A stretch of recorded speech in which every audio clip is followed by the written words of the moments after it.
आज का ये एक्सप्लेनर कोई टिपिकल बोरिंग बिजनेस की स्टडी नहीं है। हम बेसिकली एलॉन मस्क और टेस्ला के उस क्रेजी काउंटर इंट्यूटिव प्लेबुक को कम्प्लीटली डिकंस्ट्रक्ट करने वाले हैं, जिसने एक ऑलमोस्ट बैंकरप्टेड कंपनी को एक $1 ट्रिलियन एम्पायर में बदल दिया। अगर हम एक मैसिव बिजनेस स्केल करने का सोचते हैं तो ऑनेस्टली ये एक एब्सोल्यूट मास्टर क्लास है। तो चलिए बिना टाइम वेस्ट किए शुरू करते हैं। अब इस पूरी मास्टर क्लास को हम 5 हाईली एक्शनेबल फेजेस में ब्रेक डाउन करेंगे। पहला है द $1 ट्रिलियन हुक, उसके बाद रीथिंकिंग द फंडामेंटल्स, फिर बिल्डिंग अनफेयर एडवांटेजेस, उसके बाद स्केलिंग द इम्पॉसिबल और आखिर में द अल्टीमेट फाउंडर टेस्ट। तो सबसे पहले बात करते हैं फेज 1 की, द $1 ट्रिलियन हुक। टेस्ला का बेसिक हिस्टोरिकल कॉन्टेक्स्ट समझना बहुत ज़रूरी है, क्योंकि शुरुआत में stakes literally life and death वाले थे। साल था 2008। सोचिए, उस वक्त अमेरिका की इकोनॉमी बुरी तरह क्रैश हो चुकी थी। लेमन ब्रदर्स कोलैप्स हो गया था और दुनिया के सबसे बड़े इन्वेस्टर्स अपना पैसा बचाकर छुपे हुए थे। और ठीक ऐसे टाइम पर एक एंटरप्रेन्योर अपना आखिरी बचा हुआ डॉलर एक ऐसी इंडस्ट्री में डाल रहा था जिसे सब ने कंप्लीटली रिजेक्ट कर दिया था, इलेक्ट्रिक कार्स। ना कोई रियल मैन्युफैक्चरिंग एक्सपीरियंस था, ना कोई गारंटी। ये लिटरली एक अल्टीमेट सर्वाइवल और विजन का टेस्ट था। मूव करते हैं फेज 2 पर, रीथिंकिंग द फंडामेंटल्स। ये फेज पूरा का पूरा उन आइडिएशन स्ट्रैटेजीज और मेंटल फ्रेमवर्क्स के बारे में है जिन्होंने इस गेम को कंप्लीटली चेंज कर दिया। देखिए, ज़्यादातर बिजनेसेस ना एनालॉजी से सोचते हैं, मतलब जो इंडस्ट्री स्टैंडर्ड चल रहा है बस उसे थोड़ा सा बेहतर कर दो या ठीक वैसे ही कॉपी कर लो। लेकिन यहाँ जो अप्रोच यूज़ हुई वो थी फर्स्ट प्रिंसिपल्स थिंकिंग। इसका मतलब है किसी भी प्रॉब्लम को उसके एब्सोल्यूट बेसिक फंडामेंटल ट्रूथ्स तक ब्रेक डाउन करना और वहाँ से कंप्लीटली एक नया सोल्यूशन बिल्ड करना। कन्वेंशनल विजडम को इस तरह से रिजेक्ट करना एक बिजनेस को अपने कॉम्पिटिटर से सालों आगे ले जाता है। फॉर एग्जाम्पल, उस वक्त इंडस्ट्री का एक ब्लाइंड अजम्पशन बन चुका था कि ईवी बैटरी की कॉस्ट हमेशा $600 पर किलोवाट आवर आएगी। तो सबने मान लिया कि इलेक्ट्रिक व्हीकल्स तो कभी अफोर्डेबल हो ही नहीं सकती। लेकिन जब उन्होंने फर्स्ट प्रिंसिपल्स अप्लाई किया और एक्चुअल रॉ मटेरियल्स जैसे लिथियम, निकल, एल्यूमिनियम का मैथ किया, तो गेस व्हाट, बेस कॉस्ट सिर्फ $80 आए। असली प्रॉब्लम मटेरियल्स में थी ही नहीं, वो अनएफिशिएंट सप्लाई चेन्स में थी। लेसन बड़ा सिंपल है, ब्लाइंड इंडस्ट्री कंसेंसस पर ट्रस्ट मत कीजिए, मैथ हमेशा खुद कीजिए। दूसरा सीक्रेट है इनका मिशन ड्रिवन पोजीशनिंग। जब टेस्ला स्टार्ट हुई तो गोल सिर्फ एक कार बेचना थोड़ी था, उनका क्लियर ग्रैंड मिशन था, to accelerate the world's transition to sustainable energy. और इस एक ग्रैंड मिशन को फ्रंट पर रखने से उन्हें सिर्फ ऑर्डिनरी कस्टमर्स नहीं मिले, उन्हें एक फियर्सली लॉयल मूवमेंट मिल गई। लोग सिर्फ एक प्रोडक्ट नहीं खरीद रहे थे, वो एक बेटर फ्यूचर के विजन में इन्वेस्ट कर रहे थे। It's a huge difference. और इस पावरफुल मिशन ड्रिवन अप्रोच का सबसे क्रेजी एग्जाम्पल 2014 में सामने आया। कंपनी ने ओपनली अपने सारे के सारे पेटेंट्स ओपन सोर्स कर दिए, मतलब पब्लिकली फ्री कर दिए। नॉर्मल बिजनेस लॉजिक तो यही कहेगा ना कि ये कंप्लीटली सुसाइडल मूव है, लेकिन रियल स्ट्रैटेजी ये थी कि उनका असली कंपटीशन दूसरी ईवी कंपनीज थी ही नहीं, उनका कंपटीशन थी ट्रेडिशनल गैसोलीन कार्स। पूरी ईवी इंडस्ट्री को आगे बढ़ाकर उन्होंने अर्ली अडॉप्टर्स को हार्डकोर ब्रांड एम्बेसडर्स बना लिया। अब आते हैं फेज 3 पर, बिल्डिंग अनफेयर एडवांटेजेस। क्योंकि एक मैसिव बिजनेस सिर्फ ग्रैंड आइडियाज़ पर नहीं चलता, उसके आसपास ऐसी स्ट्रॉन्ग ऑपरेशनल वॉल्स बनानी पड़ती हैं जो किसी भी एक्सटर्नल शॉक को आसानी से झेल सकें। तीसरा बड़ा सीक्रेट है vertical integration. Traditional auto industry का सिंपल मॉडल क्या है? सब कुछ आउटसोर्स कर दो, इंजन यहाँ से लो, सॉफ्टवेयर कहीं और से और डीलरशिप कोई और चलाएगा। लेकिन टेस्ला का ब्लूप्रिंट बिल्कुल हटके था। फैसला ये था कि जो भी क्रिटिकल कंपोनेंट्स हैं वो इन हाउस बनेंगे।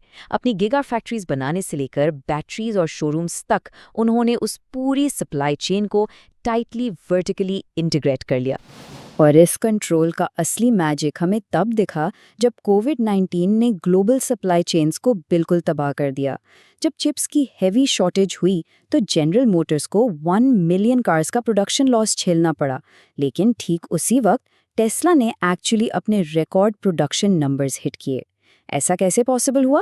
क्योंकि उनका अपने हार्डवेयर और सॉफ्टवेयर पर इतना डायरेक्ट कंट्रोल था कि उनके इंजीनियर्स ने ऑल्टरनेटिव चिप्स के लिए सिर्फ 1 हफ्ते में पूरा सॉफ्टवेयर रीराइट कर दिया। Literally a game changer. अगला पैराडाइम शिफ्ट शायद सबसे बड़ा डिफरेंशिएटर है, सॉफ्टवेयर डिफाइंड हार्डवेयर।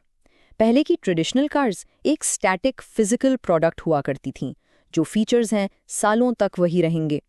लेकिन यहाँ अप्रोच बिल्कुल अलग थी। हम एसेंशियली एक स्मार्ट कंप्यूटर की बात कर रहे हैं जिसमें बस व्हील्स लगे हुए हैं। ओवर द एयर अपडेट्स के जरिए गाड़ी की कैपेबिलिटीज वक्त के साथ पुरानी होने के बजाय कंटिन्यूअसली स्मार्ट और बेहतर होती रहती हैं। और इस पोस्ट परचेज वैल्यू एडिशन का इम्पैक्ट इनसेन है। 2020 में एक सिंपल सा सॉफ्टवेयर अपडेट आया, जो मोड। इसने बैक सीट पर सोते हुए बच्चों को डिस्टर्ब किए बिना कार के अलर्ट चाइम्स का वॉल्यूम कम कर दिया। कितना इंट्यूटिव है। और इससे भी एक्सट्रीम एग्जाम्पल देखिए।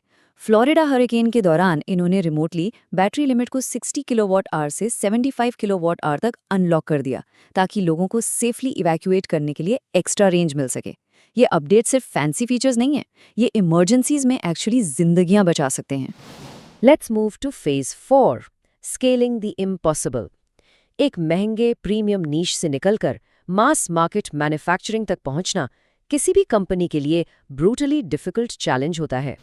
यहाँ आता है उनका famous secret master plan. Normal logic हमेशा कहता है कि शुरू में सस्ती चीज बनाओ ताकि स्केल मिले। इन्होंने एग्जैक्टली ऑपोजिट किया। 2008 में पहले एक हाई एंड प्रीमियम $109,000 की रोडस्टर लॉन्च की। वहां से जो रेवेन्यू और टेक जनरेट हुआ, उसको यूज करके 2012 में $57,000 की मॉडल एस बनाई, और तब जाकर 2017 में एक मास मार्केट $35,000 की मॉडल 3 आई। बेसिकली प्रीमियम से स्टार्ट करके उन्होंने मास मार्केट की अफोर्डेबिलिटी को फंड किया। लेकिन जब आप मास मार्केट स्केल पर आते हैं तो नए क्राइसिस जन्म लेते हैं। 2017 में आई फेमस प्रोडक्शन हेल। मॉडल 3 के लिए सडनली 5 लाख प्री ऑर्डर्स की एक एक्सप्लोसिव डिमांड आई, और फैक्ट्री उस प्रेशर को हैंडल ही नहीं कर पा रही थी। प्रोडक्ट की इनक्रेडिबल डिमांड होने के बावजूद सिर्फ ऑपरेशंस और मैन्युफैक्चरिंग क्राइसिस की वजह से कंपनी कंप्लीटली बैंकरप्सी के धाने पर खड़ी थी। हालात इतने इंटेंस थे कि फाउंडर को लिटरली हफ्तों तक फैक्ट्री के फ्लोर पर ही सोना पड़ा। लेकिन उस क्राइसिस से एक इनक्रेडिबल रियलाइजेशन निकल कर आई, the machine that builds the machine. फैसला ये हुआ कि आखिरी प्रोडक्ट बनाना उतना इंपॉर्टेंट नहीं है जितना उस फैक्ट्री और सिस्टम को परफेक्ट बनाना है जो उस प्रोडक्ट को बनाएगी। उन्हें समझ आ गया था कि एक्सट्रीम मैन्युफैक्चरिंग एक्सीलेंस और स्पीड ऑफ प्रोडक्शन ही आगे चलकर उनका अल्टीमेट कॉम्पिटिटिव एडवांटेज बनने वाला है। और अब आते हैं फाइनल फेज पर, phase 5, the ultimate founder test. जब आपके आसपास सब कुछ बिखरने लगता है तो बिजनेस लॉजिक धरा रह जाता है और एक लीडर की ट्रू साइकोलॉजिकल रेजिलियंस टेस्ट होती है। ये पूरा नैरेटिव फुल सर्कल घूमकर वापस 2008 के उस डार्केस्ट क्लाइमैक्स पर आता है। एक तरफ स्पेसएक्स के रॉकेट्स लगातार ब्लास्ट हो रहे थे, दूसरी तरफ टेस्ला का प्रोडक्शन पूरी तरह स्टॉल हो चुका था, और पर्सनल बैंकरप्सी ऑलमोस्ट दरवाजे पर थी। सिचुएशन ऐसी थी कि दोनों में से किसी एक ही फेलिंग कंपनी को बचाया जा सकता था, वरना दोनों जीरो होने वाली थी। और यहीं पर आता है आखिरी और 7वां सीक्रेट, इरैशनल कमिटमेंट। कोई भी रैशनल इन्वेस्टर उस वक्त आपसे यही कहेगा कि लॉसेस कट करो और गेम से बाहर आओ, लेकिन अपने पेपैल और Zip2 के बनाए हुए आखिरी डॉलर तक को उस इम्पॉसिबल लगने वाले मिशन पर रिस्क कर देना, ये किसी भी टेक्स्ट बुक में नहीं मिलेगा। लेकिन इस इरैशनल लेवल के कमिटमेंट और ब्लाइंड फेथ ने ही उस वक्त दोनों कंपनीज को कंप्लीटली मिटने से बचाया। तो एक बार इन 7 फाउंडेशनल पिलर्स को रैपिडली समराइज करते हैं ताकि ये पूरा ब्लूप्रिंट बिल्कुल क्लियर रहे। नंबर 1, फर्स्ट प्रिंसिपल्स थिंकिंग से फंडामेंटल ट्रूथ्स को ढूंढिए। नंबर 2, एक स्ट्रॉन्ग मिशन ड्रिवन आइडेंटिटी बनाइए। 3, वर्टिकल इंटीग्रेशन से सप्लाई चेन पर कंट्रोल रखिए। 4, प्रीमियम से शुरू करके मास मार्केट तक स्केल कीजिए।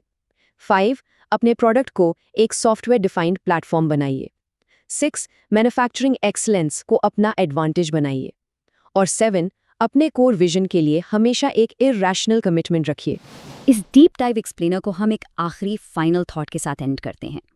जब भी इंडस्ट्री एक्सपर्ट्स या सो कॉल्ड कन्वेंशनल विजडम आपको ये बताएं कि कोई बड़ा आइडिया अनरियलिस्टिक या इम्पॉसिबल है, तो एक पल के लिए रुककर खुद से ये जरूर पूछिए, क्या ये वाकई इम्पॉसिबल है या सिर्फ आज तक किसी ने सही से कोशिश ही नहीं की।